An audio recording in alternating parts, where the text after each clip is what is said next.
તો આ તરફ નડિયાદ શહેરમાં ભૂતકાળ બનેલી સિટી બસોને પુનઃ શરૂ કરવા માંગ ઉઠી છે અને અગાઉ બે વાર સિટી બસ સેવા શરૂ કરવામાં આવી હતી, પરંતુ તંત્રની અણઆવડતને કારણે બંને વાર સેવા બંધ થઈ જતા વિદ્યાર્થીઓ, નોકરિયાતો અને સિનિયર ડિવિઝને અવરજવરમાં પણ અનેકવાર હાલાકી પડી રહી છે।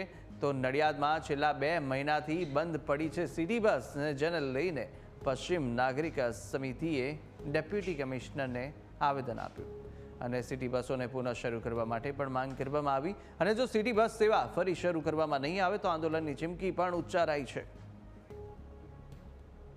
સિટી બસ નથી તો પહેલું તો જે નાગરિકો છે એમાં વિદ્યાર્થીઓ, ત્યારબાદ જે માંદગીને અને આપણે વેપારીઓ, આ ઉપરાંત ગામડાના ગ્રામજનો, આ સૌને નોકરિયાતને અહીં નડિયાદમાં આવવા જવાની અને જે પ્રજાતંત્ર અને સાથે વહીવટી તંત્ર જોડે કામગીરી કરવાની હોય એમાં ખૂબ જ તકલીફ પડે છે। આ તકલીફ દૂર થાય એવી અમારી માગણી છે। 32 બસોની મંજૂરી આવી છે અને આ 32 બસોની મંજૂરી આવ્યાના પણ 2 વર્ષ થઈ ગયા અને મહાનગરપાલિકા તરફથી 4 બસો દોડાયેલી અને કંઈક ટેકનિકલ કારણસર 4 બસો પણ બંધ પડી ગઈ છે।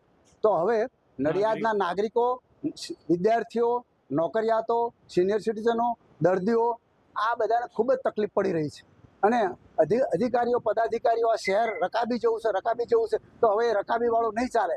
આ 32 બસ શરૂ નહીં કરો તો અમે મોટું લોકો આંદોલન કરવાના છીએ। નંબર પ્લેટ વગર ચાલી રહેલી નડિયાદ મહાનગરપાલિકાની સિટી બસો આજથી 60 દિવસ પહેલા બંધ થઈ ગઈ। આ બંધ થયેલી સિટી બસો આજ દિન સુધી ચાલુ થઈ નથી અને મહાનગરપાલિકાના કમિશનરે આ સિટી બસનો કોન્ટ્રાક્ટ પણ રદ કરી દીધો છે। હવે નવો સિટી બસનો કોન્ટ્રાક્ટ અપાશે ત્યારે સિટી બસો ફરીથી શરૂ થશે, પરંતુ હવે ક્યારે સિટી બસો શરૂ થશે તે એક પ્રશ્ન છે। અત્યારે તો આ સુવિધા છીનવાઈ જતા જે સિટીઝનો છે તે મુશ્કેલીમાં મુકાયા છે।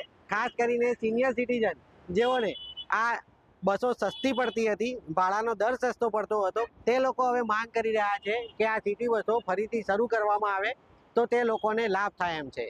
જો કે મહાનગરપાલિકા હવે નવો કોન્ટ્રાક્ટ ક્યારે બહાર પડે છે અને સિટી બસો ક્યારે શરૂ થાય છે તે જોવું રહ્યું। યોગિંદરજી, ન્યૂઝ કેપિટલ, નડિયાદ।